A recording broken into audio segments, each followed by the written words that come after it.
Hello students.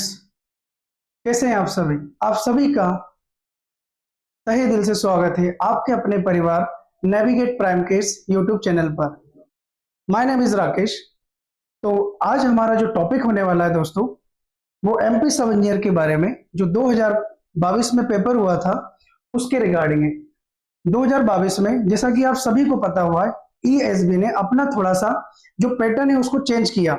सभी के mind में क्या था कि जो सब्जेक्ट वेटेज चला आ रहा है अभी तक, जैसे एसएससी जेई का आप एग्जाम देते हैं, आरआरबी जेई का देते हैं, उसमें क्या वेटेज का एनालिसिस चलता है कि आपके जो भी कोर सब्जेक्ट होते हैं, जैसे कि आप बात कर लें एसएससी में सॉइल मैकेनिक्स हो गया, एनवायरो हो गया, हाईवे हो गया, कुछ सब्जेक्ट ऐसे होते हैं जिसका वेटेज जो होता है 8 से 10 मार्क का कैरी करता है। बट एमपी ईएसबी ने लास्ट टाइम क्या किया था 22 में, अपने पैटर्न को सडनली चेंज कर दिया। कैसे? कि जब बच्चा दिमाग में ये रखता है कि मैं सारे सब्जेक्ट को 8 से 10 मार्क के वेटेज को 12-15 सब्जेक्ट पढ़ के जाऊंगा और कुछ कुछ सब्जेक्ट से सारा एनालिसिस हो जाएगा, बट ऐसा नहीं था। जैसे ही फर्स्ट शिफ्ट जब हुई थी, आपको सभी को याद होगा वैसे तो, 2022 के अंदर जो पेपर हुआ था वो शायद से 6, 7 और 8 नवंबर को हुआ था, और इन तीनों दिन में 3 शिफ्ट थी। ठीक, दो दो शिफ्ट के हिसाब से टोटल जो पेपर बना हुआ था वो 6 शिफ्टों में कवर हुआ था। अब क्या हुआ था, फर्स्ट डे जो 6 मॉर्निंग का पेपर था, उसमें आप देखोगे यदि तो 3 से 4 सब्जेक्ट से ही पूरा का पूरा पेपर एएसबी ने उठा लिया था। अब जब नेक्स्ट शिफ्ट हुई थी तो दूसरे 2 सब्जेक्ट अलग आ गए थे। फिर अगले दिन जैसे ट्रेंड हुआ, तो आप ये देखिएगा लास्ट में, यदि आपने प्रॉपर एनालिसिस किया होगा और यदि आपने नहीं किया होगा, कोई बात नहीं। यहाँ पर आपको प्रॉपर वे में, यदि आप वीडियो के अंत तक बने रहेंगे, तो आप, मैं गारंटी देता हूं कि लास्ट तक आप अपने आप को ऐसा पाएंगे कि आप प्रॉपर वे में सब इंजीनियर को एक समझ पाए हो कि ट्रेंड क्या था। स्टार्टिंग में जो सब्जेक्ट बहुत कवर कर रहा था, यदि आप बात मानो मेरी, तो बिल्डिंग मटेरियल और कंक्रीट से इवन 30-30 क्वेश्चन उठाए गए थे। और जब आप लास्ट में पहुंचेंगे तो आपको देखने को मिलेगा कि बीएमसी पूरा गायब हो चुका है और वो सब्जेक्ट कवर होने लगा है जो इनिशियली पीरियड में 0 नंबर पर था। तो यहाँ पर प्रॉब्लम बच्चों के साथ ये हुई थी लास्ट में, कि बच्चा सोच रहा है कि 6 तारीख को या 7 को जो पेपर में ज्यादा वेटेज सब्जेक्ट आया, तो वो नेक्स्ट डे उसको प्रिपेयर करके जा रहा है। बट पता चला कि जो शुरुआत के 3 दिनों में पेपर आया था, 3 शिफ्ट में, वो आखिरी शिफ्ट में पेपर में आपको देखने को नहीं मिला। तो इससे अब आपको, यदि आप 2026 को सीरियसली मोड पर तैयारी कर रहे हैं एमपी सब इंजीनियर की, और यदि आपने बाकी ठान के रखा है कि एमपी सब इंजीनियर आपको बनना ही है, तो बेटा आपको एग्जाम का ट्रेंड समझना बहुत जरूरी है। यदि आप एग्जाम के पैटर्न के हिसाब से नहीं चलोगे, तो कहीं ना कहीं आपको प्रॉब्लम होने वाली है। क्योंकि आप जो अभी तक ट्रेंड चला आ रहा है, आप सभी सब्जेक्ट को पढ़े जा रहे हो, पढ़े जा रहे हो, लेकिन होगा क्या उसमें? आप पढ़ तो रहे हो, लेकिन आपकी शिफ्ट में कौन सा सब्जेक्ट ज्यादा आने वाला है? हम सभी को पता है एज अ सिविल इंजीनियर कि हमारे लिए 8 से 10 क्वेश्चन, 8 से 10 सब्जेक्ट जो आते हैं वो, 8 से 10 सब्जेक्ट जो आते हैं वो बहुत ज्यादा इंपॉर्टेंट होते हैं। बट सब इंजीनियर में ऐसा नहीं है। सब इंजीनियर क्या कर रहा है आजकल, एमपीएसबी 4 सब्जेक्ट को मिला के पूरा पेपर बना दे रहा है। तो वो क्या होगा उसमें, आप सभी को लगेगा तो कि हम इतना पढ़ के जा रहे हैं, लेकिन हमारी शिफ्ट में, तो आप उस समय आयोग को दोषी बोलोगे, या तो आप ये बोलना चाहोगे कि पेपर गलत हुआ। पेपर गलत नहीं, बस वो ट्रेंड अलग हो गया। अभी हाल ही में यदि आपने एमपी नगर निगम ए का पेपर दिया होगा, तो आप सभी को पता होगा कि उसमें माइक्रो इरिगेशन करके एक टॉपिक आया। उसमें क्या हुआ, माइक्रो इरिगेशन और कंक्रीट, मॉडर्न कंक्रीट से उठा के 100 क्वेश्चन बना दिए गए। अभी आपने आईटीआई टीओ का पेपर देखा, पेपर हालांकि बहुत आसान आ रहा है, सभी को पता है, लेकिन जो ट्रेंड है वो अलग है। 3-4 सब्जेक्ट से उठाकर पेपर बना दिया जा रहा है। अब जिस बच्चे के वो 4 सब्जेक्ट कवर होंगे, उनको तो बाकी बहुत अच्छा लगेगा कि अपना तो काम हो गया। और जिस बच्चे ने बाकी मेहनत की होगी 12-15 सब्जेक्ट पढ़ने के बाद, तो उसको याद रहेगा कि उससे कुछ बना ही नहीं, तो उसके लिए पेपर टफ हो गया। तो आज का जो हमारा सेशन होने वाला है, आप वीडियो के अंत तक जरूर बनिएगा। लास्ट तक आपको क्लियर हो जाएगा कि एमपी सब इंजीनियर 2022 में पेपर का पैटर्न क्या रहा। और यदि आप लोग चाहेंगे तो जो नेक्स्ट वीडियो होगा 2024 के रिगार्डिंग भी बिल्कुल आएगा, क्योंकि अभी जो ट्रेंड चल रहा है आपको 26 के लिए बिल्कुल प्रिपेयर होके चलना है। कल ही आपने देश दे रखा है, हॉस्पिटल असिस्टेंट का नोटिफिकेशन आ गया है। अभी आपके पास ओनली एक नोटिफिकेशन बचा हुआ है ईएसबी का, जो कि ग्रुप 2 सब ग्रुप 4 वाला। अब उसके बाद फिर आपका ही सब इंजीनियर का जो पेपर है वो होने वाला है। तो आप एक्सपेक्ट करिएगा कि मई के मंथ में आपका नोटिफिकेशन जरूर आ जाएगा। ठीक है, तो आप यहां से शुरू करते हैं, आप बने रहिएगा लास्ट तक में। तो आइए शुरू करते हैं। जैसे कि आप सभी को पता है, नेविगेट प्राइम के एप्लीकेशन पर हमारे ये कोर्सेस कंटिन्यू है, एमपीपीएससी एई हो गया, गेट ईएसी हो गया, एसएससी जेईई हुआ, जो भी कोर्स में आप ज्वाइन करना चाहते हैं, आपका जो नेविगेट प्राइम ऐप है वहां पर सभी आपको अवेलेबल है और हर जगह पर ये उपलब्ध होगा और आप इजीली वे में इसको ज्वाइन कर सकते हैं। ठीक है, नेक्स्ट जो हमारे नेविगेट प्राइम के जो हमारे चैनल पर कुछ कोर्सेस रनिंग है, जैसे कि आप सब एमपीएसबी सब इंजीनियर को देखना चाह रहे हैं तो फास्ट ट्रैक बैच जो है अभी बहुत ही अच्छे से चल रहा है, और उसके बाद टेस्ट सीरीज जो है प्रॉपर वे में ऑनलाइन और ऑफलाइन दोनों ही मोड में हमारे सेंटर पर अवेलेबल है। हर सैटरडे को प्रॉपर वे में मॉक टेस्ट हुआ जाता है, और जैसा कि पेपर एनालिसिस होता है, जैसा कि आपका ट्रेंड चल रहा है पेपर का, सेम टू सेम उसी हिसाब से पेपर कंडक्टेड होता है। 4 सब्जेक्ट मिला के 100 क्वेश्चन। उसमें होता है क्या, आपको बेनिफिट ये मिला गया कि किसी एक सब्जेक्ट के बारे में आपको 20 क्वेश्चन जब आते हैं तो आपको खुद अपने हिसाब से पता लगेगा कि मैं कहाँ लायक कर रहा हूं। आप ये नहीं सोचिएगा, क्योंकि सब इंजीनियर में जैसा अभी चल रहा है, तो टेस्ट सीरीज यदि आप ज्वाइन करिएगा तो आपको हर एक सब्जेक्ट की कवरेज मिलेगी, और लास्ट तक यदि आप मॉक टेस्ट में बने रहते हैं, जैसा पेपर आता है, तो आपका पूरा का पूरा सिविल इंजीनियर सारा का सारा एग्जाम पूरा प्रॉपर वे में रिवाइज हो जाएगा। ठीक है, तो आप बिल्कुल टेस्ट सीरीज ज्वाइन कीजिएगा, ऑफलाइन भी और ऑनलाइन मोड दोनों में, क्योंकि प्रॉपर वे में सिस्टमेटिक वे में अभी तक जो टेस्ट सीरीज है वो रनिंग है, चल रही है। ठीक है, आगे चलिएगा।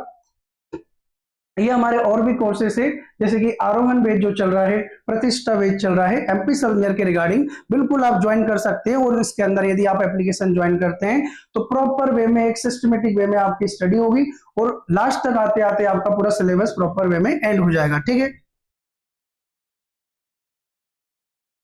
जैसे कि आज का हमारा जो टॉपिक है, मैंने आपको बताया कि एमपी सब इंजीनियर 2022, अभी मैंने सिर्फ 2022 का प्रॉपर वे में डीप एनालिसिस किया है पूरा, और बाकी इसको बनाने में मुझे बाकी मेहनत लगी है। और यदि आपके लिए हेल्पफुल रहेगा तो प्लीज वीडियो को आप लाइक जरूर कीजिएगा, ताकि इससे मुझे मोटिवेशन मिले और मैं 2024 का पेपर भी एनालिसिस करूं। और यदि आप चाहेंगे तो एमपी नगर निगम एई का पूरा प्रॉपर वे में पेपर का एनालिसिस किया जाएगा, ताकि आपको एक एमपीएसबी का जो चेंज पैटर्न चल रहा है उसके बारे में आइडिया लग जाए। ठीक है, तो सब्जेक्ट वाइज पेपर एनालिसिस होने वाला है पूरा सिविल इंजीनियरिंग का। आइए देखते हैं, आप कृपया करके लास्ट तक जरूर बने रहिएगा, आपको हेल्पफुल होने वाला ये लेक्चर जो है आपको कहीं ना कहीं काम ही आएगा, क्योंकि आप जब पढ़ने जाओगे तो आपको खुद स्टडी करते समय ये समझ में आएगा कि मैं जो सब्जेक्ट को लेके बैठा हूं, क्या बाकी ये मेरे लिए काम का है या नहीं। पता चले उसका वेटेज बिल्कुल नहीं है और आप उसी को पढ़े जा रहे हैं, और जिस सब्जेक्ट का वेटेज है आप उसको ध्यान ही नहीं दे पा रहे हो, तो ये आपको क्या होगा, एनालिसिस इस टाइम पर काम में आएगा। ठीक है, जैसे कि फ्रेंड्स आगे चलते हैं, हम बात करते हैं हमारे सबसे मोस्ट इंपोर्टेंट जो सब्जेक्ट होता है सिविल इंजीनियरिंग में, कौन सा सब्जेक्ट 1 मैंने रखा हुआ है सबसे पहले, building materials and concrete technology. आप सभी को पता होगा कि जो बीएमसी होता है इसमें कंस्ट्रक्शन नहीं है, क्योंकि आपको पता होगा किसी किसी एग्जाम में कंस्ट्रक्शन का वेटेज होता है, लेकिन किसी एग्जाम में कंस्ट्रक्शन अलग से नहीं आता है, वो बीएमसी में काउंट होता है। लेकिन यदि आपने प्रॉपर वे में और यदि आप सीरियसली सब इंजीनियर को टारगेट कर रहे हैं, यदि आपने बाकी ठाना हुआ है कि मुझे सब इंजीनियर इस बार 2026 में बनना ही है, तो आपने एनालिसिस किया होगा कि व्यापम सब इंजीनियर कंस्ट्रक्शन को अलग से पूछता है, जिसमें आप देखेंगे कि डोर विंडो के क्वेश्चन, लिंटेल आर्चेस के क्वेश्चन हो गए, उसके बाद अलग अलग रूफ होते हैं, टाइल्स के क्वेश्चन होते हैं, ये पूरा का पूरा एक टॉपिक सब इंजीनियर में अलग से आता है। तो यहाँ पर अभी जो हमने एनालिसिस किया फर्स्ट टाइप से building material and concrete technology, आप देख रहे हो जैसे कि यहाँ पर मैंने सबसे पहले एनालिसिस को क्या ध्यान में रख के किया है कि यदि 6 तारीख को पेपर हुआ था, ठीक है ना, सब लोग पेपर देने गए थे, तो जो मॉर्निंग की शिफ्ट थी, ठीक है ना, वो बच्चा मॉर्निंग में बैठा, उसने देखा टोटल नंबर ऑफ क्वेश्चन जो थे बीएमसी ओनली बिल्डिंग और कंक्रीट से 19 क्वेश्चन थे। 100 क्वेश्चन में 19 क्वेश्चन तो सिर्फ और सिर्फ बिल्डिंग मटेरियल और कंक्रीट के ही थे यहाँ पर। ठीक, उसके बाद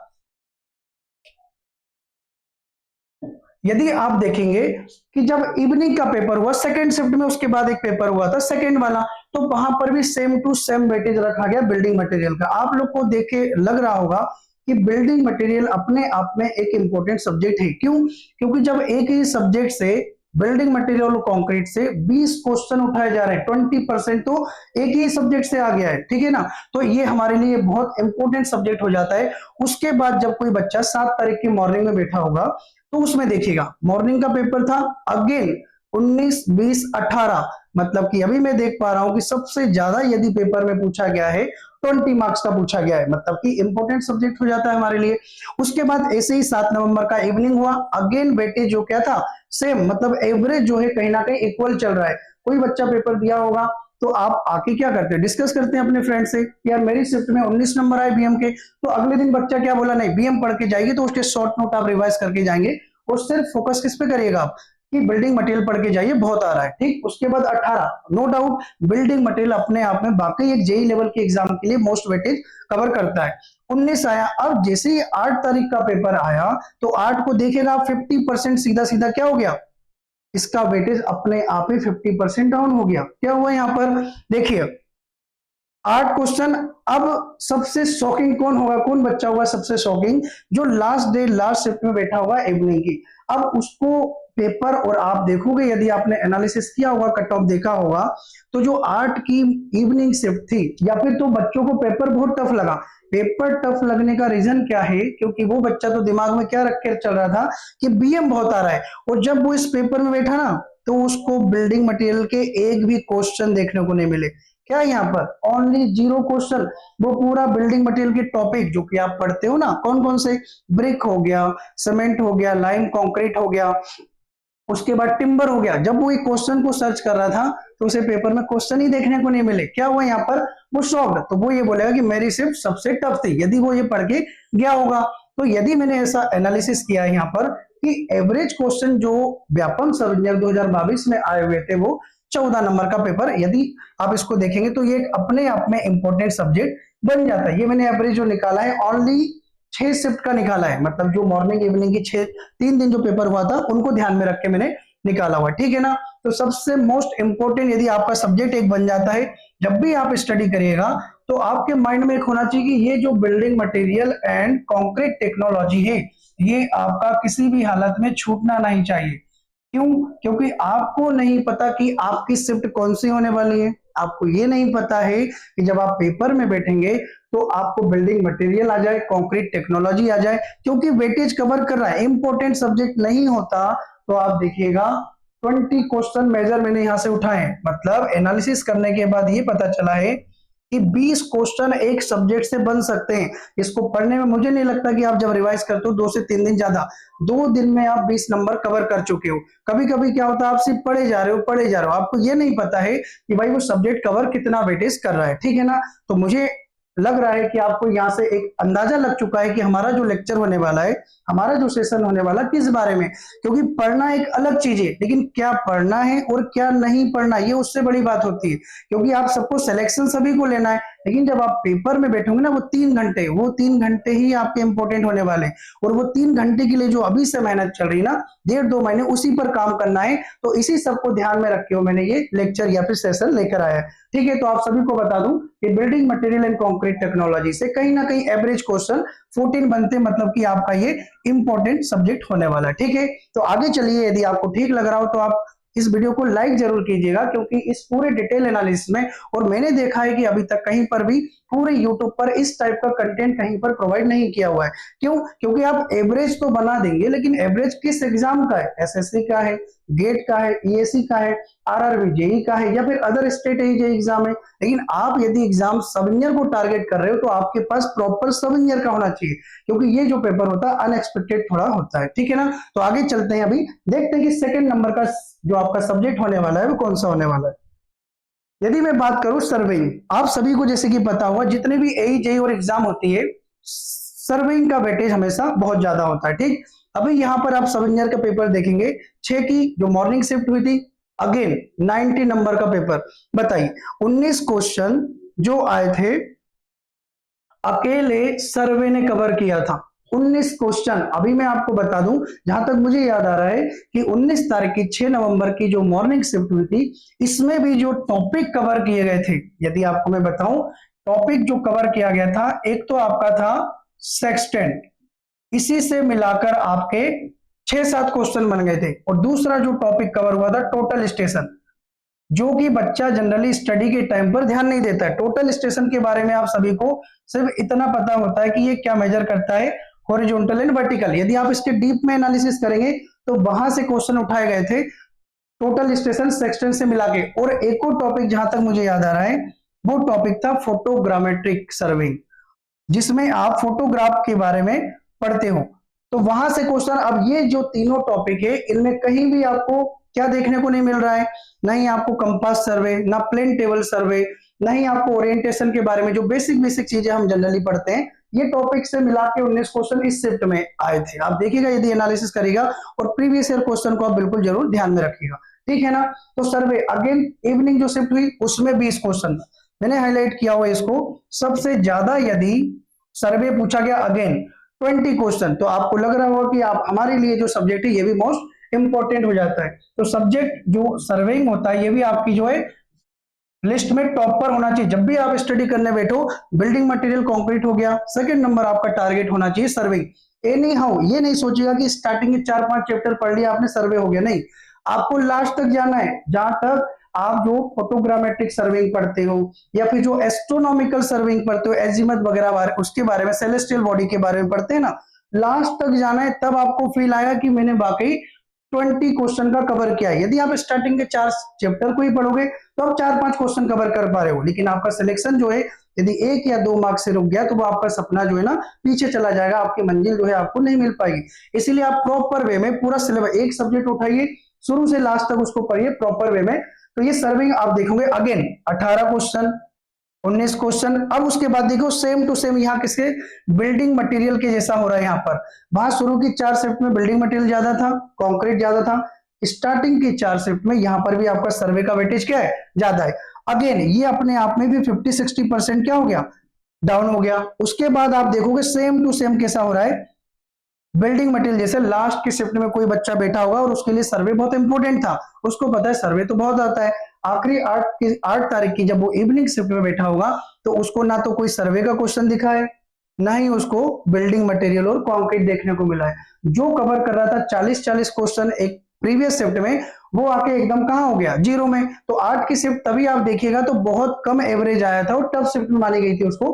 अब नेक्स्ट सब्जेक्ट आपके लिए मैं मानता हूं सर्विंग भी एक आपकी प्रायोरिटी लिस्ट में टॉप पर होना चाहिए, इंपॉर्टेंट सब्जेक्ट हो गया आपका सर्वे। ठीक, आपको ठीक लग रहा हो, यदि लेक्चर सेशन में समझ में आ रहा हो कि जो लेक्चर है किसके बारे में, कितनी इंपॉर्टेंस है इस टॉपिक की, या जो आज का सेशन हो रहा है, आज का जो वीडियो बन रहा है, यदि आपको वाकई लग रहा है कि आपके लिए हेल्पफुल होगा तो एक लाइक जरूर कीजिएगा, क्योंकि बाकर पूरा डीप एनालिसिस करने में टाइम भी लगता है और मेहनत भी लगती है, लेकिन इससे आपका काम बहुत आसान हो जाएगा कहीं ना कहीं पढ़ने में। ठीक, चलिए आप नेक्स्ट टाइम आगे चलते हैं। हमारा जो 3rd नंबर का सब्जेक्ट होने वाला है hydrology and irrigation, again very important subject. आप सभी को पता है सिविल इंजीनियरिंग, सिविल इंजीनियरिंग में जब आप ज्वाइन करते हैं तो कुछ अलग अलग डिपार्टमेंट आते हैं, ठीक है ना। जैसे कि आपका एक डिपार्टमेंट आता है वाटर रिसोर्सेस इंजीनियरिंग या WRD बोलते हैं जिसको आप।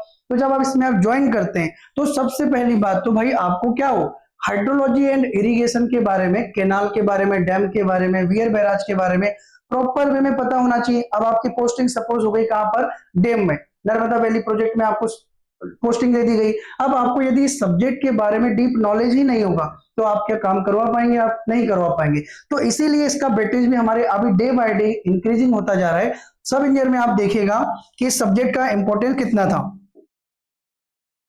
यहां से आप देखिए शुरू की शिफ्ट में जहां बिल्डिंग मटेरियल, कंक्रीट और सर्वे का बहुत ज्यादा वेटेज हो रहा था, वहां ये पहले दिन ओनली कितने नंबर का था, ओनली 8 क्वेश्चन थे। दोनों मिला के बात हो रही है, हाइड्रोलॉजी भी आ गया और इरिगेशन भी। हाइड्रोलॉजी में 72 सबसे ज्यादा जो क्वेश्चन आते हैं, रन ऑफ हो गया, हाइड्रोग्राफ हो गया, और आपका क्वेश्चन आते हैं तो आपका जो मेजरमेंट ऑफ प्रेसिपिटेशन होता है, रेनगेज के बारे में जनरली जो आपकी मेथड होती है अलग अलग एवरेज प्रेसिपिटेशन निकालने के लिए, वो टॉपिक हो गए।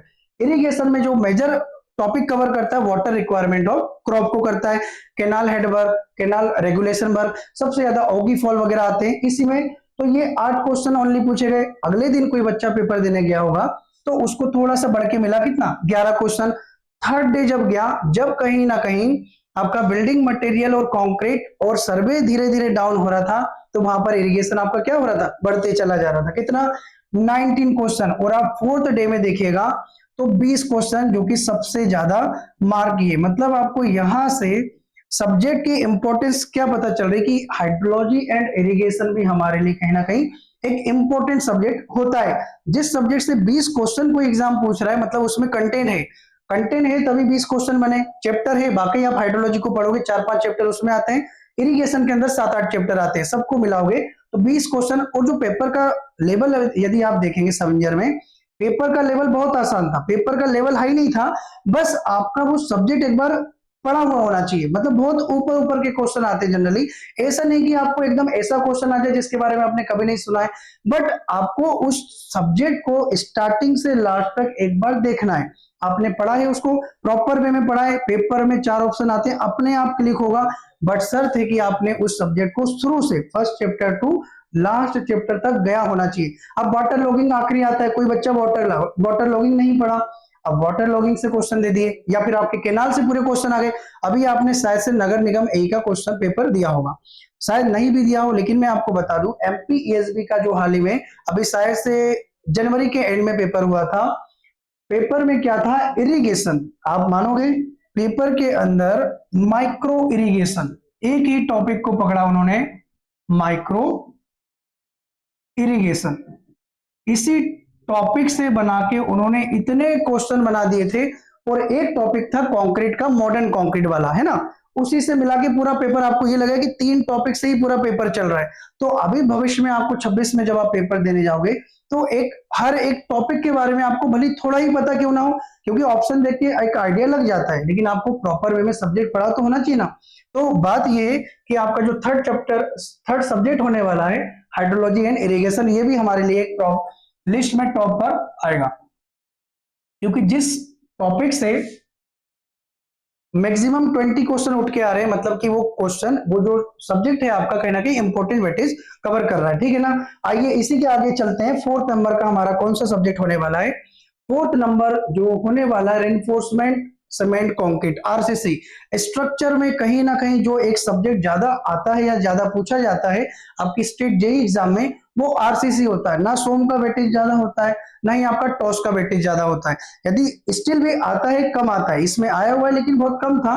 लेकिन आरसीसी जो है पैरेलली में continuous through out the year continue आपका आरसीसी का वेटेज जो है सेम टू सेम रहता है। लेकिन फिर वही बात है कि अभी हम लोग सिर्फ और सिर्फ किसकी बात कर रहे हैं, एमपीईएसबी सब इंजीनियर की। जब फर्स्ट डे कोई बच्चा पेपर देने गया था 6 नवंबर की मॉर्निंग शिफ्ट, ठीक, उसने क्या देखा, 22 क्वेश्चन। बताएं, जहां पर बिल्डिंग मटेरियल भी बहुत आया हुआ है, ठीक, सर्वे भी बहुत आया हुआ था। थर्ड नंबर पे आरसीसी, मतलब 20 और 20 60 टू 65 क्वेश्चन जो है ना, 3 सब्जेक्ट से मिलाकर ही बन गए थे। 2020 कवर कर रहे हैं ना वेटेज में, मतलब कि 3 सब्जेक्ट जिन्होंने पढ़ा होगा उसके 60% क्वेश्चन तो ऐसे ही आ गए होंगे। बाकी क्या है, थोड़ा थोड़ा वेटेज आया था। अगले दिन कोई बच्चा यदि 6 नवंबर की इवनिंग शिफ्ट में गया है तो उसको देखने को मिले 17, वेटेज आपका सेम था, 2-3 क्वेश्चन अप एंड डाउन हुआ। अगेन उसके बाद 19 नंबर, मतलब कि एवरेज जो था स्टार्टिंग में कंक्रीट का, बिल्डिंग मटेरियल का एंड आरसीसी का और सर्वे का सेम टू सेम वेटेज था, 4 सब्जेक्ट मिला के। अब 4th डे क्या हुआ, 14 नंबर, मतलब कि अपने आप धीरे से क्या हुआ, डाउनफॉल हो गया। मतलब ये सब्जेक्ट जो पूछा गया है, जितने क्वेश्चन बनने थे, जितने क्वेश्चन आपके आरसीसी के बनने थे इंपोर्टेंट, उन्होंने शुरू के 4 दिन में पूछ लिए। अब बच्चों को क्या लग रहा है कि यार अब अगले दिन मैं जाऊंगा और जितने क्वेश्चन पूछेंगे उसके आसपास की चीजें पढ़ के जाऊंगा, वो बढ़िया मेरा काम हो जाएगा। अब वो पेपर देने गया, बताओ क्या होगा। अब आरसीसी आरसीसी आप पूरे पेपर में आरसीसी ढूंढते रह जाओगे और लास्ट में आओगे तो 100 क्वेश्चन एंड हो जाएंगे, लेकिन आपको आरसीसी के ओनली 2 ही क्वेश्चन मिलेंगे। तो ये तो गलत हुआ ना, यही गलत हुआ, और व्यापम ऐसा ही कर रहा है, और अभी का ट्रेंड जो चल रहा है सेम टू सेम यही चल रहा है। इसीलिए आप आज की जो क्लास है या आज का जो सेशन है इसी बारे में है। अब 2 क्वेश्चन, आखिरी दिन कोई बच्चा गया होगा ओनली 1 क्वेश्चन। बताएं क्या हुआ, आरसीसी का कहां 22 क्वेश्चन पूछा जा रहा था, लास्ट में आते आते वो 1 क्वेश्चन में कन्वर्ट हो गया। मतलब ये तो गलत बात है, सीधी सीधी गलत बात है, गलत बात है ना, ऐसा होना नहीं चाहिए वैसे, लेकिन कुछ कर नहीं सकते, कुछ हुआ नहीं। आपका जो मोटिव होना चाहिए, जो सब्जेक्ट ज्यादा आते हैं सिविल में वो सब पढ़े होना चाहिए। इसका सीधा सीधा ये आज का जो सेशन है उसका मेन मोटिव क्या है कि आपका हर एक सब्जेक्ट प्रॉपर वे में होना चाहिए, चाहे वो बिल्डिंग मटेरियल हो, कंक्रीट हो, सर्वे हो, या फिर आपका रिइंफोर्समेंट सीमेंट कंक्रीट हो, या फिर हाइड्रोलॉजी इरिगेशन हो, ठीक है ना। यदि आपको ठीक लग रहा है, यदि आपको वाकई लग रहा है कि ये कंटेंट हेल्पफुल है आपके लिए, तो इस चैनल को सब्सक्राइब जरूर कर लीजिएगा। और यदि आपकी वाकई डिमांड होगी तो इससे आने वाला जो नगर निगम एई का पेपर हुआ था अभी पहले, उसका प्रॉपर वे में एनालिसिस होगा। 24 में भी सब इंजीनियर का पेपर हुआ था, हालांकि पोस्ट बहुत कम थी, उसका भी एनालिसिस होगा यदि आप चाहें तो, ठीक है ना। अब आप देखिएगा आगे, यदि हम हमारे 5th नंबर के सब्जेक्ट पे चलते हैं, ये है आपका एस्टिमेशन कॉस्टिंग एंड वैल्यूएशन।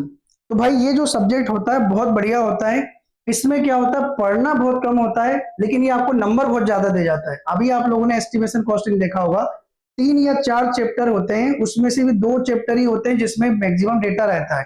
ठीक, अभी आप क्या देख रहे हैं कि एस्टिमेशन कॉस्टिंग जैसा सब्जेक्ट जिसका वेटेज आप देखो 3-4 क्वेश्चन एसएससी जेई में आप देखोगे वैल्यूएशन के बारे में आता है। नॉर्मली स्क्रैप वैल्यू क्या होता है, उसके बाद साल्वेज वैल्यू क्या होता है, या डेप्रिसिएशन के कुछ फार्मूले होते हैं, उसका न्यूमेरिकल आता है। बट हमारे एएसबी सब इंजीनियर में 2022 में यहां से 23 क्वेश्चन उठा लिए गए। बताओ, अब 23 क्वेश्चन आपको लगेगा सर इतना छोटा सब्जेक्ट है और उसमें से 23 क्वेश्चन। हाँ बिल्कुल, आप एनालिसिस कीजिएगा पेपर का, तभी एनालिसिस करने के बाद पढ़ने का जो मजा आता है ना वो अलग आता है। चाहे आप पढ़े जा रहे हो लेकिन आपको ये नहीं पता कि पेपर की डिमांड क्या है और अभी ट्रेंडिंग में क्या चल रहा है। और अभी हाल ही में जो हमारे यहाँ पर मॉक टेस्ट हो रहे हैं ऑफलाइन या ऑनलाइन, आप देखिएगा सेम टू सेम इसी पैटर्न पे पेपर हो रहा है।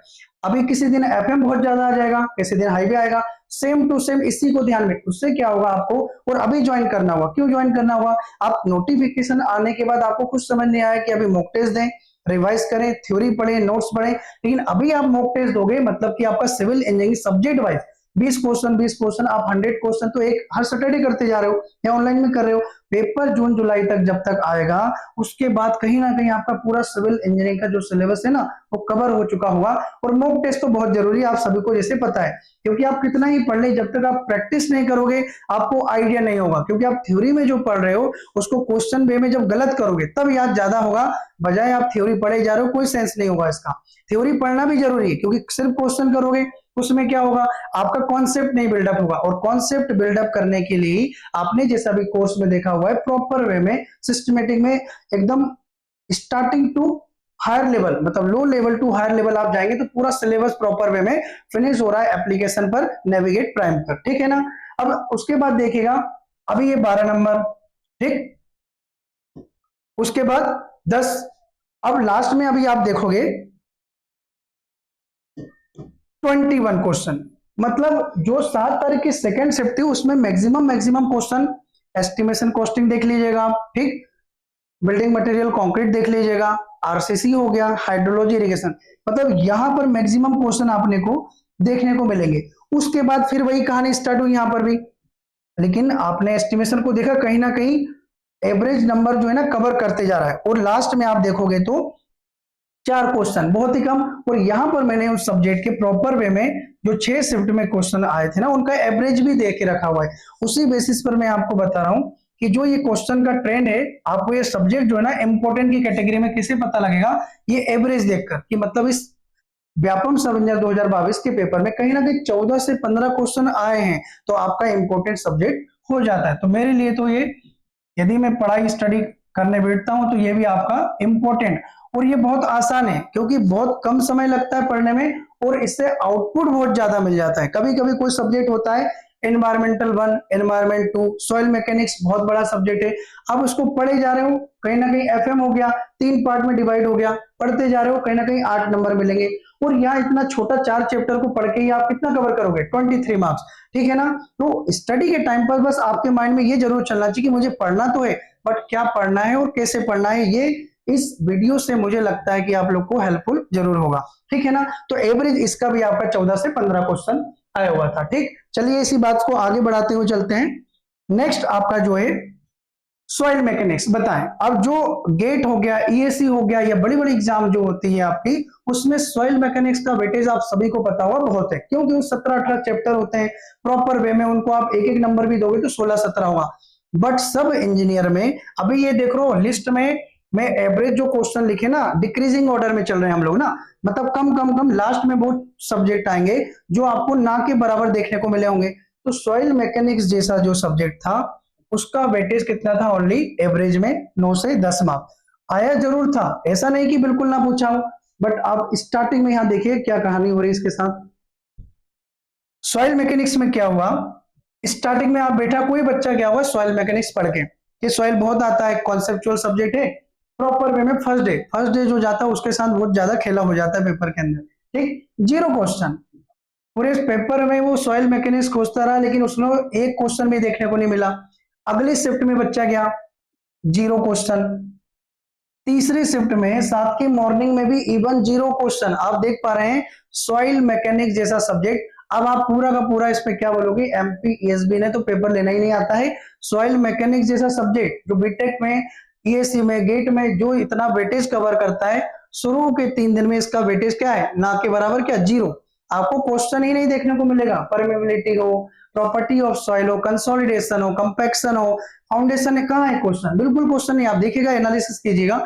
उसके बाद जैसे ही अब क्या बच्चे ने सोचा ये तो आपका काम का नहीं, इसको छोड़ो। अब जहां बच्चे ने छोड़ा, व्यापम ने पकड़ लिया इसको, क्या किया, 14 क्वेश्चन उठा के दे दिए, बताओ। और जो क्वेश्चन पहले आ रहे थे, ये बच्चों के साथ में माइंड गेम है, आप समझ पा रहे हो। तभी पेपर का लेवल जो है ना, किसी को बहुत अच्छा लगेगा या किसी को बहुत बेकार भी लग सकता है। यहाँ देखिए 14 क्वेश्चन। अब धीरे धीरे ये इंक्रीज हो रहा है। ये इंक्रीज क्यों हो रहा है, क्योंकि इसके साथ में आपका जो स्टार्टिंग के 4-5 सब्जेक्ट थे ना, वो डिक्रीजिंग हो रहे हैं। अब वो डिक्रीजिंग हो रहे हैं, इसका मतलब ये 22, और लास्ट में आप देखोगे ना, लास्ट की फाइनल शिफ्ट में 23 क्वेश्चन आए थे। मतलब कि सॉइल मैकेनिक्स भी एमपीईएसबी को ध्यान में रखते हुए इंपॉर्टेंट सब्जेक्ट है। मतलब कि जब भी आप स्टडी करने बैठे तो आपका ये सब्जेक्ट भी बिल्कुल अच्छे से प्रॉपर वे में फिनिश होना चाहिए। फर्स्ट चैप्टर यदि आपने उठा लिया पढ़ने के लिए, तो लास्ट चैप्टर एक्सप्लोरेशन होता है, सॉइल एक्सप्लोरेशन, क्योंकि उसके बारे में भी क्वेश्चन एक दो बन ही जाते हैं, इनसाइड और आउटसाइड क्लियरेंस के बारे में। यदि आपको नहीं पता है तो यदि व्यापम एएसबी ने वही टॉपिक से उठा के 4-5 क्वेश्चन दे दी, आसान होते हैं क्वेश्चन, लेकिन आपको नहीं बनेंगे ना, तो पढ़ना शुरू किए हो, कोई सब्जेक्ट को खत्म जरूर कीजिएगा आप, ठीक है ना, तो ये आपको हेल्पफुल लगेगा। इसका एवरेज आप देखोगे तो 9 से 10, तो ये भी सब्जेक्ट जो है हमारा इंपॉर्टेंट की कैटेगरी में आ गया। ठीक ठीक लग रहा है आपको। मेरे हिसाब से ये जो हेल्पफुल होने वाला है लेक्चर या कंटेंट को आप प्रॉपर वे में देखेंगे ना, तो आप जब पढ़ने बैठो तो एक सीक्वेंस वाइज में अपनी स्टडी करिएगा। सब जो जो सब्जेक्ट का वेटेज ज्यादा है, अभी देखिए आपको लग रहा हो सर यहाँ तो 0 मार्क्स का पेपर आया, यहाँ तो कुछ नंबर ही नहीं, क्यों पढ़े, लेकिन यहाँ पर 23 भी तो आया है ना। अब ये थोड़ी ना बोल सकते हैं कि सर ये तो 0 का आया। अब आपकी शिफ्ट किसके भरोसे है, आपको थोड़ी ना पता कि आप किस शिफ्ट में जाओगे, पेपर फिर अगेन शिफ्ट में होगा। अब आपकी शिफ्ट में 23 नंबर वाला आने वाला है या फिर 0, तो उसके लिए हमें कैसे प्रिपेयर होना का, हमें प्रिपेयर होना पड़ेगा, प्रॉपर वे में सब्जेक्ट को फिनिश करना पड़ेगा। क्योंकि आपको भी नहीं पता है कि आपकी मंजिल आपसे कब दूर हो जाए। आप सभी लोग अभी प्रॉपर वे में पढ़ाई कर रहे हो, आपको नहीं पता ना, तो या तो 0 आ सकता है या 23, लेकिन आपको पढ़ना पड़ेगा। तो तभी आपका जो 6 नंबर का इंपॉर्टेंट सब्जेक्ट हो जाता है, कौन सा, सॉइल मैकेनिक्स, इसको भी ध्यान में आपको बिल्कुल रखना पड़ेगा, ठीक है ना।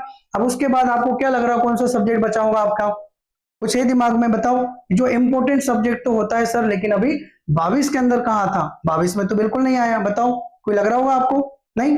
देखिए नेक्स्ट आपका जो सब्जेक्ट होने वाला है स्टील डिजाइन। यदि इसके बाद कोई सब्जेक्ट आया, अब आप बोले सर स्टील तो बहुत कम आता है, हाँ बहुत कम आता है, लेकिन यहां पर ये कम थोड़ी ना होता है, 17 नंबर कम नहीं होता है। अब स्टार्टिंग में देखोगे 2 मार्क्स, 0, ठीक है 0, हाँ कोई नहीं पढ़ के जाता है। अब बच्चा क्या है, स्टील को छोड़ने लगा कि यार स्टील तो आता नहीं है। अब जैसे ही वो थर्ड शिफ्ट में बैठेगा, 7 नवंबर की इवनिंग शिफ्ट में कोई बच्चा बैठा होगा, उसको डायरेक्टली स्टील के ही क्वेश्चन देखने को मिलेंगे, कितने, 16 क्वेश्चन। अब 16 क्वेश्चन स्टील के बहुत होते हैं। उसके बाद अगेन 17, अब 2 दिन 2 शिफ्ट में आ गया, अगेन उसका वेटेज फिर से क्या हो गया, 0 के बराबर हो गया। आपको समझ में आ रहा होगा पेपर का एनालिसिस, ये होता है प्रॉपर वे में एनालिसिस। तभी आपने देखा होगा कि जितना एनालिटिकल वे में पढ़ाई स्टार्ट करोगे, अपने आप ही डाउट क्लियर होते जाएंगे। नहीं तो आप पढ़े तो जा रहे हो, पढ़ोगे सारी चीजें पढ़ लोगे, लेकिन आपको ये नहीं पता कि सब्जेक्ट का वेटेज क्या चल रहा है। मतलब स्टिल को जब पढ़ने बैठो तो स्टिल भी आपको आना चाहिए, ऐसा नहीं कि आप स्टिल को छोड़ के जा रहे हैं। अब आपने 11 सब्जेक्ट बहुत अच्छे से पढ़ लिए, आपने सारे सब्जेक्ट निपटा दिए पूरे प्रॉपर वे में, ठीक, लेकिन आपने स्टिल को छोड़ दिया। अब मान लो किसी बच्चे का 80% सिलेबस बहुत अच्छा हो गया था, अब उसने स्टिल के देखा तो 16 क्वेश्चन, और उसको स्टिल बिल्कुल नहीं बन पा रहा, क्या होगा, 16 क्वेश्चन, 16 में से यदि उसने ना पढ़ा होगा ना, तो 10-12 क्वेश्चन को भी करना बहुत टफ हो जाएगा। लेकिन यहां आपको देखने को मिलेगा, यदि आपने उसको पढ़ के गए होंगे ना, तो आपके सिलेक्शन छोड़ो, रैंक के चांस बन जाते हैं। आपकी रैंक लगती है जब आप पूरा पढ़ के जाते हो, आप कुछ छोड़ के जाओगे तो सिलेक्शन के लिए आप अटके रहोगे। लेकिन यदि आपने पूरा प्रॉपर वे में सिलेबस खत्म करके गए हो, तो कहीं ना कहीं जो है आपकी रैंक, और रैंक क्यों, क्योंकि रैंक से ही बेटा आपको क्या मिलता है, डिपार्टमेंट। आपने देखा होगा कि जिस डिपार्टमेंट में आप काम करने जाते हो वही आपकी पहचान हो जाती है। और डिपार्टमेंट सबसे टॉप में यदि आप बात करेंगे तो पीडब्ल्यूडी, हर कोई बात करता है पीडब्ल्यूडी की। CPWD की। डिपार्टमेंट का खेल होता है यदि आपकी रैंक अच्छी आती, नहीं तो फिर आपको जैसे जितने कम मार्क्स होंगे ना उतने ही आपको थमा दिया जाता है कि आप सिर्फ इतने नंबर में इसी के लायक हो, यहाँ पे काम करो। लेकिन यदि आपकी रैंक अच्छी ना तो आपको एक डिपार्टमेंट, वैल्यूएबल डिपार्टमेंट मिलता है, और वहां उस ऑर्गेनाइजेशन में जब आप काम करते हो तो आपको वाकई फील आता है कि मैं कोई एग्जाम को निकाल कर आया हूँ, प्रॉपर मेहनत करके आया हूँ। ठीक है ना, तो स्टिल जो है आपके लिए ये भी आपको एक आपकी स्टडी में शामिल होना चाहिए। ठीक, चलिए आगे बढ़ते हैं। अभी जो नेक्स्ट सब्जेक्ट आपका आने वाला है इन्वायरमेंट इंजीनियरिंग। बताइए, इन्वायरमेंट ऐसे जाएंगे आप पढ़ने तो कहीं ना कहीं इन्वायरमेंट 1 है, इन्वायरमेंट 2 है, नॉइस पॉल्यूशन, एयर पॉल्यूशन, और आपका MSW म्यूनिसिपल सॉलिड वेस्ट के बारे में पढ़ते हो। इतना सब पढ़ के कोई बच्चा गया होगा प्रॉपर वे में? बताएं, पेपर कहाँ था? 6 नवंबर की मॉर्निंग शिफ्ट में। इन्वायरमेंट उसके लिए 6 की मॉर्निंग के पहले तो उसके लिए इन्वायरमेंट क्या था? अच्छा वेटेज वाला सब्जेक्ट था, वो बढ़िया रिवाइज करके गया बहुत अच्छे से। क्या हुआ? क्वेश्चन 0। अब या तो उसको समझ ये नहीं आया कि पेपर कैसे बना दिया गया, अब या तो ये हो सकता है कि उस बच्चे ने बहुत अच्छी स्टडी करके गया तो उसके सब कवर होंगे, लेकिन एनवायरनमेंट पे ही डिपेंड गया हुआ तो भी गलत बात होगी। अगेन सेकेंड डे भी 0, फिर धीरे धीरे 3 नंबर 2 नंबर। आप देख पा रहे हैं एनवायरनमेंट जैसे सब्जेक्ट का वेटेज 2022 में कितना कम था, 0 3 2, और लास्ट में 5वें दिन 5वीं शिफ्ट में 6 नंबर को आपको मिला। और जब जो वाकई एनवायरनमेंट जिसके लिए जाना जाता है ना, ये वेटेज होता है एनवायरनमेंट का। अब ये उठा के उसने कहा दिया सबसे लास्ट शिफ्ट में, जब बच्चा पूरी तरह से क्या हो गया, हताश के एनवायरनमेंट तो इस बार पेपर में आ ही नहीं रहा है, और वो छोड़ के गया। अब उस शिफ्ट में बच्चे को 19 नंबर के क्वेश्चन आपको एनवायरनमेंट में देखने को मिले। और एवरेज बात करेंगे ना पूरी, तो एवरेज जो सिर्फ और सिर्फ पूछा गया था 5 क्वेश्चन। लेकिन फिर वही बात, क्या एनवायरनमेंट सर छोड़ दें क्या हम? नहीं, बिल्कुल नहीं। आपको क्या पता है 19 नंबर वाला या आपकी शिफ्ट में आ जाए या फिर 0 वाला, तो रिस्क क्यों लेना? बताएं, आपकी लाइफ के साथ रिस्क लीजिएगा आप? नहीं ना, बिल्कुल नहीं। क्योंकि सिलेक्शन जो है ना रिस्क पे नहीं चलता है। आप 100% श्योर होके पेपर में बैठिएगा, कोई भी क्वेश्चन आ जाए, कोई भी सब्जेक्ट आ जाए, आपको सिलेक्शन लेना है मतलब लेना है। सब इंजीनियर बनना है मतलब बनना है। जो आपने सपना देखा है, जो आपने अपने परिवार को सपना दिखा है, आपको सब इंजीनियर बनना है। आपको गुजरना कहां से? यहीं से निकलना पड़ेगा। या तो आप इसके लिए बैठे हो या फिर यहां पर हो। 90 नंबर का आएगा तो आपको पढ़ना पड़ेगा, 0 आ गया तो आपको लगा ठीक है, लेकिन ऐसा हर सब्जेक्ट में नहीं हो पाएगा। ठीक, तो एनवायरमेंट इंजीनियरिंग में जो है आपके लिए मोस्ट इंपॉर्टेंट सब्जेक्ट हो जाता है। बट ये है कि आपके शिफ्ट में कौन सा आएगा, इसी कारण पढ़ाई आपको सब करना पड़ेगा। और ये सारी चीजें कैसे कवर होगी? आप पहले स्टेप में क्या कीजिएगा, प्रॉपर नोट्स बनाइए, नोट्स को पढ़िएगा। जिस भी कोचिंग से आप जुड़े हो, नेविगेट प्राइम की ऐप पर आपने देखा होगा प्रॉपर वे में पूरा सिलेबस फिनिश हो रहा है। आपने आप सैटरडे को मॉक टेस्ट लगता है, ऑफलाइन बेच भी है, ऑनलाइन मॉक टेस्ट भी चल रहे हैं।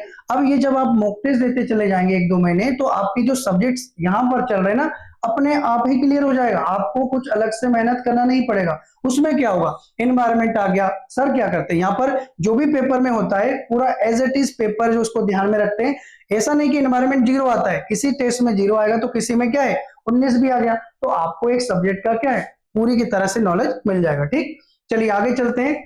अब जो हमारा नेक्स्ट सब्जेक्ट होने वाला है 9वें नंबर का 9th में, हाईवे इंजीनियरिंग। बताओ, एमपीपीएससी एई को उठाइएगा या फिर एसएससी जेई को देखेगा या आरआरबी जेई, हाईवे इंजीनियरिंग भी अपने आप में एक इंपॉर्टेंट सब्जेक्ट हो जाता है। ठीक, अब इसमें आप देखिएगा हाईवे के अंदर कोई बच्चा 9 की 6 तारीख को मॉर्निंग शिफ्ट में बैठा, ठीक, कितने क्वेश्चन?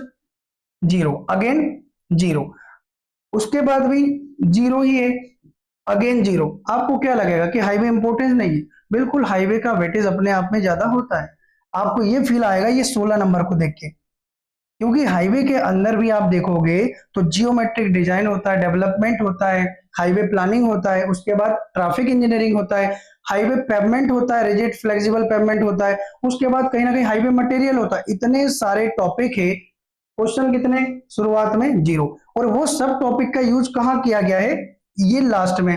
अब कोई बच्चा बाकी जिसका हाईवे अच्छा होगा और लास्ट शिफ्ट में बैठा होगा, बट उसका बिल्डिंग मटेरियल देखने को नहीं मिलेगा, कंक्रीट नहीं मिलेगा, सर्वे नहीं आएगा, आरसीसी नहीं आएगा। उसमें क्या आएगा? लास्ट में हाईवे का वेटेज ज्यादा हो गया। अभी आपने स्टिल देखा तो 3-4 सब्जेक्ट से मिलाकर ही पेपर बना हुआ था लास्ट टाइम पे। ये नहीं था कि सबको एक 8-8 10-10 के एवरेज में लेकर पूरा पेपर बना दिया गया। ठीक है ना, इसका एवरेज आप यदि देखोगे 2022 में तो 4 से 5 क्वेश्चन आपके यहाँ पर भी आए थे। और यदि आप स्टडी करने बैठते हैं तो आपका नेक्स्ट सब्जेक्ट जो है ना अच्छी तरह से उसको हाईवे को भी आपको क्या करना है, प्रिपेयर करना है, क्योंकि 16 क्वेश्चन यदि किसी सब्जेक्ट से बन चुके हैं मतलब कि वो सब्जेक्ट ऐसा तो नहीं हो सकता कि वो इंपॉर्टेंट ना हो। 16 क्वेश्चन आ रहे हैं इसका मतलब अब आपकी शिफ्ट में कौन सा, बार बार यही बात मैं बोल रहा हूं कि जब भी आप स्टडी करने जा रहा हो तो आपको नहीं पता ना कि आपकी शिफ्ट में कौन सा सब्जेक्ट आ जाएगा, इसीलिए आपको पढ़ना सभी है, सभी इन द सेंस जितने सब्जेक्ट से क्वेश्चन ज्यादा ज्यादा आते हैं वो सभी सभी आपको यहाँ पर क्या है, पढ़ना पड़ेगा। ठीक, चलिए नेक्स्ट सब्जेक्ट आपको देखते हैं यहाँ पर कौन सा होने वाला है, कोई सा बच गया बताओ। पहले बताइए कैसी लग रही क्लास, ठीक लग रही है आपको? यदि आपको वाकई ये कंटेंट हेल्पफुल लग रहा है तो इस वीडियो को आप लाइक करना बिल्कुल ना भूलिएगा, क्योंकि आप लाइक करेंगे तो मेरा जो है ना मोटिवेशन बढ़ेगा, और यदि मोटिवेशन बढ़ेगा तो जस्ट इसके बाद का जो होने वाला है एमपी सब इंजीनियर के बारे में कुछ और अच्छी जो चीजें होती जो आपको ना पता हो एनालिसिस करके, जैसे कि अभी हाल ही में 24 में एक पेपर हुआ था, अभी नगर निगम एई का पेपर हुआ था, उसका भी प्रॉपर वे में एनालिसिस, और यदि आप चाहेंगे तो उसका एक प्रॉपर वे में सिस्टमेटिक मटेरियल तैयार हो जाएगा। ठीक, चलिए नेक्स्ट सब्जेक्ट आप बात करते हैं कौन सा है, हाइड्रोलिक्स। बताएं अब फ्लूइड मैकेनिक्स जो होता है सभी को पता है कि फ्लूइड मैकेनिक्स का वेटेज बहुत होता है, क्यों? क्योंकि एक तो आपको इसमें क्या करना पड़ता है, सबसे पहले तो आपको फ्लूइड मैकेनिक्स पढ़ना पड़ता है। ठीक, सेकेंड नंबर पे इसका जो पार्ट आता है ओपन चैनल फ्लो, जो कि आपका किसी भी सिविल इंजीनियरिंग के लिए कोर होता है ओपन चैनल फ्लो, और थर्ड इसमें जो पोर्शन आता है हाइड्रोलिक मशीन। ठीक, हाइड्रोलिक मशीन। अब इतना बड़ा सब्जेक्ट जो है इतने सारे टॉपिक को कवर कर रहा है, अब जब आप पेपर देने गए होंगे तो फर्स्ट मॉर्निंग में तो आपको कितने क्वेश्चन मिले, 13, जो कि आप सभी को पता होगा एसएससी जेई का पेपर देखेगा, आरआरबी का पेपर देखेगा, कोई सभी एई का पेपर देखेंगे तो एक 10 से 12 नंबर जो है ना एफएम कवर करता है, बिल्कुल आता है 10 से 12। तो पहले दिन बच्चे को लगा हाँ ठीक है, अभी आप जस्ट अगले दिन देखो 7 नंबर कम हो गया ना एफएम जैसा सब्जेक्ट, यहां पर आप देखोगे 0 0 0 0। आगे आने वाले शिफ्ट में कोई बच्चा एफएम के नोट्स रिवाइज करके जा रहा होगा उसके लिए टोटल बेस्ट हो गया वो, क्यों? क्योंकि वहां क्वेश्चन ही नहीं आए। ठीक है ना, स्टार्टिंग में आया, मतलब कि आप ये देख रहे हो 4 शिफ्ट में पेपर ही नहीं, एफएम से ओवरऑल 22 के अंदर सिर्फ 20 ही क्वेश्चन बने, और एवरेज कितना आया, 3 से 4 क्वेश्चन। ठीक है ना, लेकिन आप सभी को पता होगा एफएम जो है फ्लूइड मैकेनिक्स अपने आप में इंपॉर्टेंट सब्जेक्ट है। अब फिर वही बात है ना कि आपके शिफ्ट में 13 नंबर का आ जाए या फिर 0 का आ जाए, इसलिए पढ़ना आप सभी को प्रॉपर वे में सारा। अभी टाइम है आपके एग्जाम में, क्योंकि अभी कल ही आपको पता होगा नोटिफिकेशन आया, अभी पूरा का पूरा आपके पास मंथ बचा हुआ है मई का, और जून का भी, क्योंकि 24 जून से आपका उसका पेपर है, कहीं ना कहीं जून के बाद में ही होगा। 2 महीने में मुझे लगता है कि यदि आप सिस्टमेटिक वे में मॉक टेस्ट ज्वाइन करते हैं, यदि हमारे यहाँ पर नेविगेट प्राइम पर मॉक टेस्ट सीरीज ज्वाइन करते हैं ऑफलाइन हो या ऑनलाइन, तो आपका कवर हो जाएगा सिलेबस। या तो आप खुद के सेल्फ नोट्स रिवाइज करते हैं या फिर कोर्स आप ज्वाइन करते हैं फास्ट ट्रैक कोर्स जो चल रहा है सब इंजीनियर का, तो आपका जो ये सब्जेक्ट मैं आपको यहाँ बता रहा हूँ प्रॉपर वे में सिस्टमेटिक वे में पूरा सिलेबस आपका गो थ्रू हो जाएगा। आपका मेन मोटिव होना चाहिए पेपर निकलना, आपका सिलेक्शन होना सबसे बड़ी बात होना चाहिए। बाकी सिलेक्शन कैसे होगा ये एनालिसिस को ध्यान में रखकर, ये आपके माइंड में नहीं है और आप सिर्फ पढ़े जा रहे हो, कितना पढ़ रहे हो, कौन सा सब्जेक्ट पढ़ रहे हो, कब पढ़ रहे हो, कोई सेंस नहीं होगा यदि उसके बाद में यदि आपके शिफ्ट में ये 0 नंबर पे यहाँ पर आपका 13 नंबर। ठीक है ना, चलिए आगे चलते हैं। जो 11 नंबर का जो आपका क्वेश्चन होने सब्जेक्ट होने वाला है बिल्डिंग कंस्ट्रक्शन, जैसा कि मैंने आपको स्टार्टिंग में शुरू में ही बोला था कि जो बिल्डिंग कंस्ट्रक्शन होता है बीएमसी का ही पार्ट होता है। ठीक है ना, आप एसएससी जेई का पेपर दोगे कोई सा भी सिलेबस में तो building material, concrete technology and building construction ये साथ में ही आता है, लेकिन हमारा जो एमपी सब इंजीनियर का पेपर होता है उसके अंदर इसका अलग से वेटेज होता है। आप देखोगे डोर हो गया, विंडो हो गया, लेंटिल हो गया, आर्चेस हो गया, ये सब सब्जेक्ट, ये सब टॉपिक सब इंजीनियर में पूछे गए। स्टेयर के क्वेश्चन हो गए, तो मतलब इसका एक अलग वेटेज है। यदि आप टोटल बीएमसी को काउंट कर लेते हैं ना तो 35 to 40% तो बीएमसी ने ही कवर किया था लास्ट ईयर में 22 में। अब यहां देखोगे फर्स्ट डे एक क्वेश्चन था, मैक्सिमम से मैक्सिमम जो क्वेश्चन आए हैं बीएमसी से कंस्ट्रक्शन वाले पोर्शन से कितने, 8। अब यदि आप 25 क्वेश्चन कंक्रीट और बीएम को जोड़ दीजिए और 8 इसमें हो गया, मतलब 30 प्लस क्वेश्चन ओनली आपके 3 सब्जेक्ट ही कवर करे, 30 प्लस। और यदि आप ऐसे देखेंगे तो 4 सब्जेक्ट से मिलकर आपका पूरा 100 क्वेश्चन कवर हो गया था, ठीक है ना। अब लास्ट में आप जाओगे 0 0। अब ट्रेंड को समझिए, पेपर के पैटर्न, ऐसा नहीं कि 22 में हुआ था, यदि 22 में होता ना तो आपको अभी ये सेशन स्टार्ट नहीं होता। लेकिन अभी हाल ही में नगर निगम का पेपर भी हुआ है, नगर निगम में भी सेम अप्रोच सेम चल रहा था, माइक्रो इरिगेशन टॉपिक उन्होंने उठाया। और माइक्रो इरिगेशन बस हेडिंग क्या डल रही थी हर क्वेश्चन में, यदि आपने पेपर दिया होगा तो आपको याद आ रहा होगा माइक्रो इरिगेशन, बस ये लाइन लिखी हुई थी, बस इसके बारे में क्वेश्चन बनाओ, जैसे कि ये कॉपी पेस्ट चल रहा होगा पूरे के पूरे क्वेश्चन में। और एक था मॉडर्न कॉन्क्रीट से रिलेटेड, ठीक है ना। उसके बाद अब आगे बढ़ते हैं, देखते हैं इसका एवरेज जो बैठे जा रहा है आपका 3 मार्क्स आ रहा है, ठीक। अब लास्ट जो आपका सब्जेक्ट बचा हुआ है, जब आप एवरेज देखोगे 3 मतलब कि धीरे धीरे क्या है डिक्रीजिंग ऑर्डर में। और लास्ट सब्जेक्ट आप देखोगे स्ट्रेंथ ऑफ मटेरियल। दिखती बात है, आप सभी को पता होगा कि स्ट्रेंथ ऑफ मटेरियल क्या होता है, अपने आप में सब इंजीनियर हो गया जेईई के एग्जाम में थोड़ा वेटेज कम ही रहता है। यहां भी आपने को सेम वही देखने को मिलेगा, 2 क्वेश्चन 0 2 3, मैक्सिमम जो क्वेश्चन आए थे स्ट्रेंथ ऑफ मटेरियल से 3 क्वेश्चन। तो आप ये जरूर बोल सकते हो कि सर जो एमपी सब इंजीनियर का पेपर होता है उसके अंदर कहीं ना कहीं जो स्ट्रेंथ ऑफ मटेरियल टॉस हो गया सॉम हो गया उसका वेटेज थोड़ा सा कम रहता है, क्योंकि कहीं भी आपने को यहाँ पर 10 प्लस तो छोड़ो, आप 5 प्लस नंबर भी आपने को देखने को नहीं मिल पा रहा है, ठीक है ना। तो इसीलिए जो इस लिस्ट में है सबसे लास्ट में सब्जेक्ट रखा गया है। और कहीं ना कहीं आपका एवरेज 1 से 2 क्वेश्चन, और आप सभी को पता होगा, आपने सोम पढ़ा होगा कि बेसिक जो क्वेश्चन आता है प्रॉपर्टी ऑफ मटेरियल से आता है, अलग अलग प्रॉपर्टीज होती है, या तो आपके कुछ इलास्टिक कांस्टेंट होते हैं, पॉइजनस रेशियो होता है, इलास्टिक मॉडुलस होता है, यंग्स मॉडुलस होता है, या पॉइजनस रेशियो होता है, या फिर क्वेश्चन आता है कहीं ना कहीं बेंडिंग स्ट्रेस शेयर, जो बेसिक क्वेश्चन होते हैं। इसका मतलब ये नहीं कि आप अब सोम के अंदर आप डूब के पढ़ रहे हो, बिल्कुल, क्योंकि आपको यहां से उठ के देखने को मिलेगा और भी 16 18 20 में भी पेपर देखोगे ना आप, तो स्ट्रेंथ ऑफ मटेरियल का वेटेज हमेशा कम ही रहता है। इसीलिए आपकी जो लिस्ट है ना, ये लास्ट में सब्जेक्ट को रखा गया है। स्टार्टिंग के 8-10 जो सब्जेक्ट थे वो सबसे ज्यादा आपका वेटेज कवर करते हैं। तो मुझे लगता है ये जो आपका था लास्ट सब्जेक्ट था, अभी आपने सारा का सारा देखा। यदि मैं आपको फिर से बता दूं कि सबसे पहला सब्जेक्ट जो था हमारा बिल्डिंग मटेरियल और कंक्रीट टेक्नोलॉजी, आपको बिल्कुल बहुत अच्छे से आना चाहिए, वो आपका कुछ भी बारीक से बारीक पूछ लेना आपको बनना चाहिए, शुरू से या लास्ट तक अभी आपने पढ़ना शुरू किया है, आपको 100% श्योरिटी के साथ आंसर देना है। सेकंड क्वेश्चन, सेकंड सब्जेक्ट था आपका सर्विंग, थर्ड नंबर पे था आपका hydrology and irrigation, fourth number पे आपका एस्टिमेशन कॉस्टिंग भी था, सॉइल मैकेनिक्स था, आरसीसी था, स्टील भी था, हाईवे था, एनवायरमेंट था। और उसके बाद जैसे जैसे आप एनवायरमेंट, हाईवे और आपका स्ट्रेंथ ऑफ मटेरियल आप डिक्रीजिंग ऑर्डर में देखेंगे तो आपको एक प्रॉपर वे में पूरा एनालिसिस मिला है। मुझे पर्सनली ये लगता है कि अभी तक भी 2022 के पेपर को इस तरह से कहीं पर किसी ने भी एनालिसिस नहीं किया था, जो एक हेल्पफुल कंटेंट मेरे हिसाब से आप लोगों के लिए रहेगा। और यदि आपको लगा है कि इस मेहनत में वाकई मेरे लिए मैंने कुछ मेहनत की है, तो आप जरूर एक लाइक और थंब जरूर बनाइएगा और इस चैनल को सब्सक्राइब कीजिएगा, क्योंकि आपके नेविगेट प्राइम पर आपको आने वाले कुछ दिनों में सब इंजीनियर के पहले जो भी रिलेवेंट डेटा होगा सब इंजीनियर के रिगार्डिंग, या कुछ लेक्चर या फिर कुछ टेस्ट सीरीज वगैरह से रिलेटेड जो भी जानकारी होगी आपको प्रोवाइड जरूर की जाएगी, ठीक है ना। तो बिल्कुल आगे चलते हैं, चैनल को सब्सक्राइब जरूर कर लीजिएगा आप लोग। और एग्जाम जरूर होने वाली है, और एग्जाम जरूर बिल्कुल जून या जुलाई के मंथ में एग्जाम होगी, और वेट करिएगा। बस जो समय आपको पढ़ाई के लिए मिल रहा है, मतलब कि आपका सिलेक्शन श्योरिटी के साथ होता जाएगा। आपको समय मिल रहा है मतलब क्या है, सिलेक्शन के चांसेस अपने आप ही इंक्रीज हो रहे हैं, ठीक है ना। आप लोग ये सोचोगे कि नोटिफिकेशन नहीं आ रहा है, नोटिफिकेशन जिस दिन आएगा ना, आपको यही समझ में आया कि अभी मॉक टेस्ट दें, प्रीवियस लगाएं, थ्योरी पढ़ें, तो टाइम बहुत कम रहता है। जो समय है ना, जो सिलेक्शन लेने वाला बच्चा है वो अभी से प्रॉपर वे में पढ़ रहा है, क्योंकि पेपर में जब आप बैठेंगे तो आपका स्क्रीन पे जो मार्क्स देखे ना, उसी दिन जो आपकी मेहनत है ना वो 3 घंटे उसी के लिए आप अभी से पढ़ते चल रहे हो, ठीक है ना।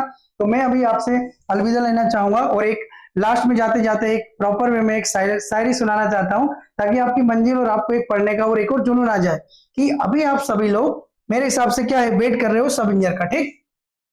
तो वैकेंसी जरूर आएगी, वैकेंसी जरूर आएगी, पेपर भी आएगा, आपका एडमिट कार्ड भी आएगा, 3 दिन पहले सिटी इंटीमेशन और सब कुछ आएगा। बस आपको उसके लिए प्रिपेयर होके चलना है, ठीक है ना। तो एक इसी वे में मैं आपको बताना चाहूंगा कि रख हौसला वो मंजर भी आएगा, रख हौसला वो मंजर भी आएगा, प्यासे के पास चलकर समंदर भी आएगा, थक कर ना बैठ ए मंजिल के मुसाफिर, थक कर नहीं बैठो, आपकी मंजिल है अभी जून जुलाई में जो मंजिल है ना, तो थक कर नहीं बैठो, थक कर ना बैठ ए मंजिल के मुसाफिर, मंजिल भी मिलेगी और मिलने का मजा भी आएगा, ठीक है ना। धन्यवाद, ऐसे ही खुश रहिए और अपनी स्टडी को प्रॉपर वे में पढ़ते चलिए, क्योंकि आपको हर दिन कुछ ना कुछ अपने आप फील आना चाहिए कि मैं अपने जो मंजिल है उसकी तरफ कदम बढ़ाते ही चल रहा हूँ, ठीक है ना। धन्यवाद, बहुत बहुत शुक्रिया आपका, थैंक यू सो मच।